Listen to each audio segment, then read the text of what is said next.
The first scream came from the sky. Jack Carter was holding a paper plate and listening to his uncle argue about fishing when the light broke open above the lake. It was not lightning. It was too sharp and too white, like the air itself had been torn apart. Every conversation stopped. Children froze. Birds fled from the trees all at once. Jack felt the old pull in his chest, the one that never left after the war. Danger, real danger. Something fell from the light. It hit the water near the dock with a force that sent a wall of heat across the shore. People stumbled back. Someone shouted to call the police. Someone else prayed. Jack did not move. He handed the plate to the nearest table and grabbed his daughter. Emma was 8, small and light. Her eyes were wide, but she did not scream. "Stay behind me," he said. The lake began to boil. Steam rolled across the surface. Trees bent toward the water as if pulled by an unseen hand. Then another force came down from the sky, unseen but heavy. Jack felt it press against his bones. This was not a storm. Jack saw a shape in the water. A person. Without thinking, he ran. He pushed Emma behind a truck and dove off the dock. The water burned like fire. His lungs screamed as he swam toward the sinking shape. Every part of him said to turn back. This was not his fight. This was not his world anymore. But someone was drowning. He reached her just before she vanished beneath the surface. She was heavier than she looked. Her skin was warm, almost hot. When his hand closed around her arm, the water shook as if something huge had passed beneath them. Jack pulled. Something screamed in the sky, not a sound made by air or throat. It was a pressure that stabbed into his head. Jack gritted his teeth and kicked harder, broke the surface and dragged her toward the dock. Hands reached out. Family, strangers, fear made them brave. They pulled her onto the wood. Jack climbed up after her and turned just in time to see the air twist above the lake. The light returned, focused now, sharp and angry. Trees snapped. Cars slid across the dirt. Jack dropped to his knees and covered Emma with his body. He looked up. "Do it," he said, though no one should have been able to hear him. "If you're going to kill us, then do it." The pressure held for a long second, then it vanished. The sky closed like nothing had happened. The lake stilled. The heat faded. Silence crashed down harder than the noise had. People cried. Someone laughed in shock. Phones came out. Sirens sounded far away. Jack stayed where he was, his arms locked around Emma. "I am okay," she whispered. He nodded, still watching the sky. The woman on the dock coughed. Jack turned. She looked human. Dark hair soaked against her face, clothes torn and strange in design. Her chest rose and fell too fast, then slowed. Her eyes opened. They were not afraid. She looked straight at Jack. "You took a long time," she said softly. Jack froze. "How do you know me?" he asked. Her eyes focused, sharp and clear. A small smile touched her lips. "Jack Carter," she said. "You always jump first." Before he could answer, black vehicles rolled onto the grass from every direction. Men and women stepped out, calm and controlled, as if this was expected. One of them looked at the woman, then at Jack. Nothing about this was normal. Jack knew one thing with absolute certainty. This was not over. Jack did not remember the ride to the hospital. He remembered Emma's hand gripping his shirt. He remembered the woman on the stretcher watching everything with calm eyes. He remembered the black vehicles following the ambulance without sirens. The hospital lights were too bright. Nurses moved fast, but the men in dark jackets moved faster. They showed badges no one argued with. Jack noticed how staff stopped asking questions as soon as those badges appeared. Emma was checked first. She was unharmed, shocked but strong. Jack stayed close, one hand on her shoulder at all times. The woman was taken to a private room. No name was written on the chart, no family listed. Jack noticed that too. After an hour, a man with gray hair and tired eyes approached him. He spoke calmly, like someone used to control. "You and your daughter will be released soon," the man said. "Today was an accident. You were not to discuss it." Jack stared at him.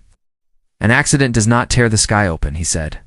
The man did not argue. He only watched Jack more closely. When they were allowed to leave, the sun was already low. Two black vehicles followed them home. They did not hide it. Jack hated that more than secrecy. That night, Emma could not sleep. She sat on the couch wrapped in a blanket, watching cartoons with the sound low. "She saved you, didn't she?" Emma asked. Jack shook his head. "No, you saved her by being brave." Emma nodded, but her eyes stayed serious. "She knew your name, Dad." Jack had no answer. The next morning, the woman was at his house. Jack opened the door and froze. She stood on the porch, clean clothes, dry hair. No sign she had fallen from the sky. A black vehicle was parked across the street. No one inside. "May I come in, Jack Carter?" she asked. He stepped aside without knowing why. Inside, she looked around slowly. She touched the table, the wall, the picture of Jack and Emma at the fair. Her fingers lingered as if the objects mattered. "My name is Claire," she said. Emma appeared in the hallway. "You are real," Emma said. Claire smiled at her. A real smile, not sharp, not strange. "As real as you are?" Jack watched every movement. Something about Claire felt wrong and right at the same time. Like a song played at the wrong speed, she sat at the table. She did not ask for water, but Jack poured it anyway. She drank it slowly, as if learning. "They are watching this house," Claire said. Jack did not pretend to be surprised. "Who are they?" he asked. "People who think control is safety," she replied. Emma climbed into the chair across from her. "Hey, why were they chasing you?" Emma asked.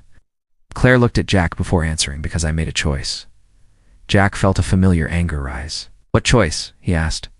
"Years ago," Claire said, "I was sent to observe humans in crisis. War zones, collapsed cities, failed missions." Jack stiffened. "You were there," she continued. "You did not know me." Jack remembered smoke screams, carrying a child through rubble, while orders shouted in his ear. "You chose people over success," Claire said. "That choice was recorded." Emma frowned. "That sounds good," she said. Claire nodded. "Two humans, yes. 2 others, it is dangerous." Jack stood up. "What are you?" he asked. Claire met his eyes. "Not human." The word landed heavy. Before Jack could speak, every light in the house flickered. The air grew tight. Claire stood instantly. "They found me," she said. Outside, the black vehicles multiplied. Jack moved without thinking. He locked the door and pulled Emma close. "You brought this here," he said. Claire shook her head. "No, I trusted you." A voice echoed from the street, calm and loud. "Claire, return. The evaluation is complete." Claire looked at Jack and Emma. "They are wrong about your kind," she said. The windows rattled. Jack felt the same certainty he had at the lake. This was not finished, not even close.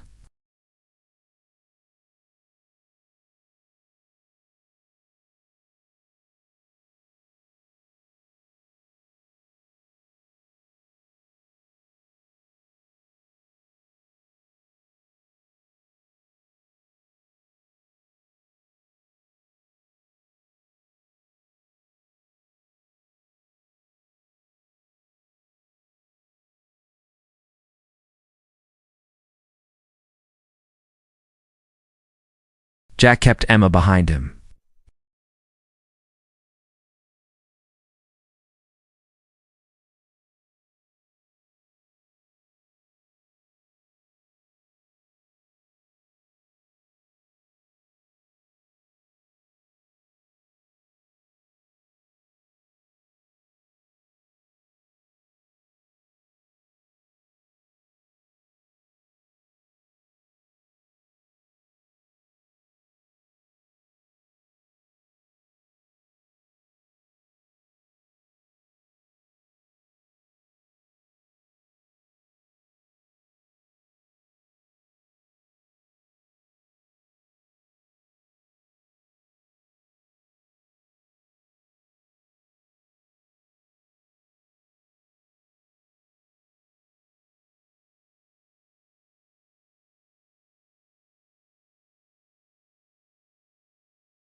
Emma looked up at Jack.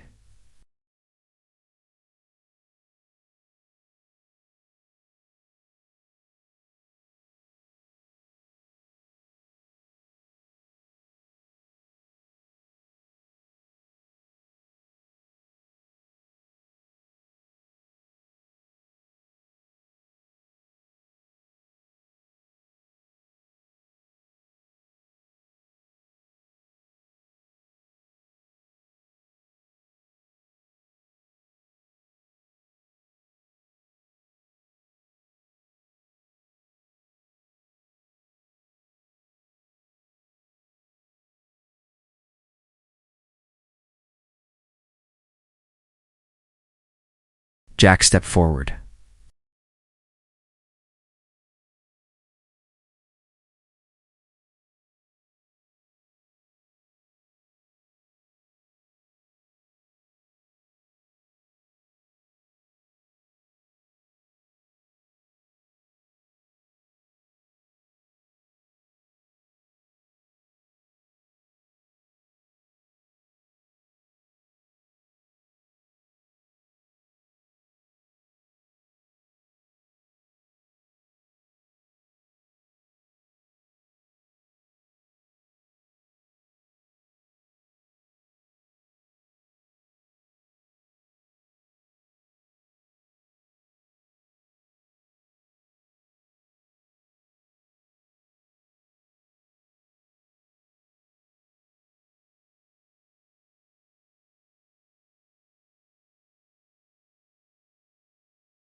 Protect. Neighbors poured into the street. Some carried tools, some carried nothing at all. They shouted warnings. Someone threw a rock. It did nothing, but it mattered. The figures paused. Claire watched this with sharp focus. They did not predict this response, she said.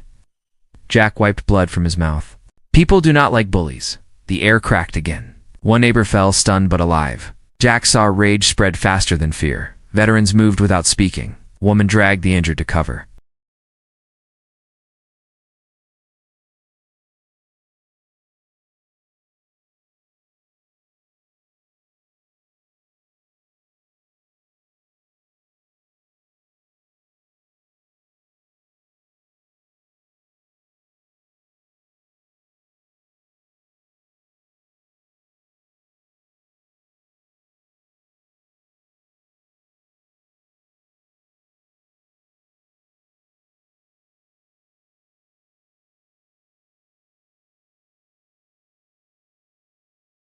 This body was never meant to stay. Emma ran to her side. "Do not leave," she said. Claire looked down at her. "I am not leaving you." Outside, more people arrived.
Morning came quietly.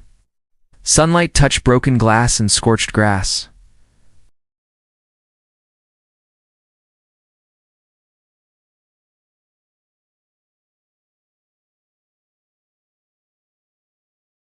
Jack sat on the front steps with a cup of coffee gone cold.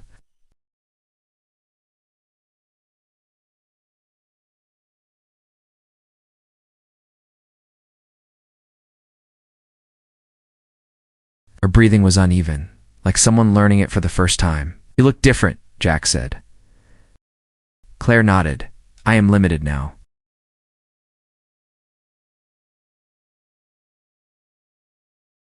Claire returned the smile. "Yes, it does." Black vehicles did not return. Ow. No officials arrived. News vans stopped at the edge of the block and turned away after quiet words from local police. The event became a storm story, a gas explosion, a power failure. The truth stayed with those who had stood together. Later that day, the sky shifted once more, not violently. Gently. Claire stood when she felt it. The air warmed. A presence spread, vast but careful, not hostile. Claire spoke clearly. "This is Observer Claire, of the Coalition. I submit final evaluation."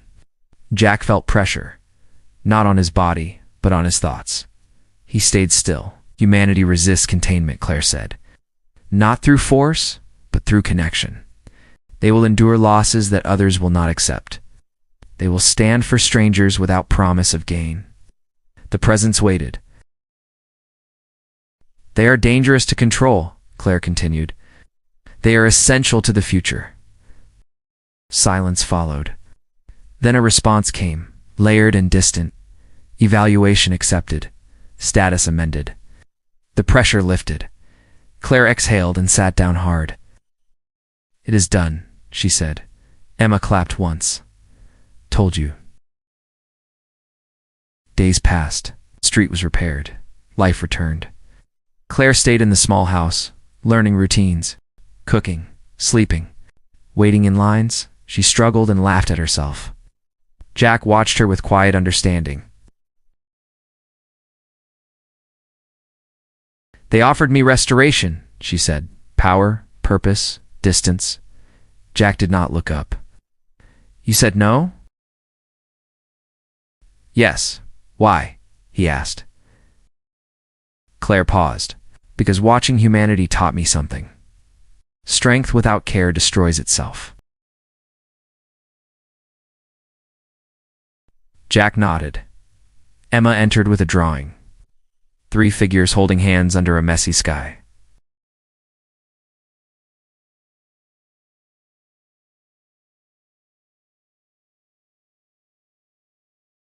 Months later, Jack stood by the lake again. The water was calm. Emma skipped stones.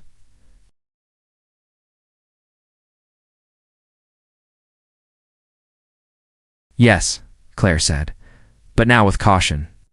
Jack smiled. He had been offered things too. Protection, a voice promising safety if he joined something larger.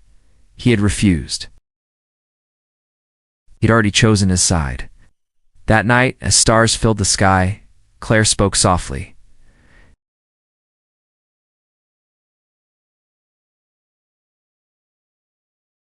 No, he agreed. Claire continued.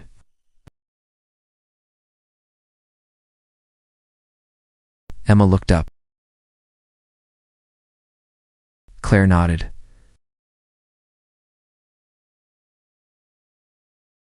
Far beyond Earth, models were rewritten.